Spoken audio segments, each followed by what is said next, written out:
আজ আমরা বেরিয়ে পড়েছিলাম বেনারসের মধ্যে কিন্তু কিছুটা দূরে থাকা কয়েকটা বিশেষ জায়গায়। Welcome to my day 3 in Benares. সকাল সকাল টোটো বুক করে বেরিয়ে পড়েছিলাম। টোটো নিয়েছিল অ্যারাউন্ড 2000 সারা দিনের জন্য, আর অনেক জায়গায় ঘুরিয়েছিল আমাদের। ফার্স্টে গেছিলাম সব থেকে বড় ইউনিভার্সিটি, হিন্দু ইউনিভার্সিটির মধ্যে থাকা বিড়লা মন্দিরে। জায়গাটা খুব বড় আর খুব সুন্দর।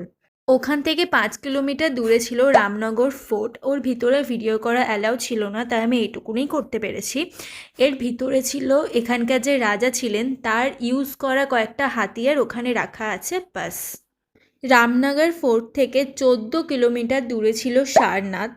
সারনাথ অনেক ওখানে গেলে অন্তত 3 থেকে 4 ঘন্টা সময় হাতে নিয়ে যাওয়া অবশ্যই দরকার। ওখানে রয়েছে বুদ্ধার অনেক বড় স্ট্যাচু, সারনাথ ধ্বংসাবশেষ, বুদ্ধদেবের মন্দির, মিউজিয়াম, আরও অনেক কিছু।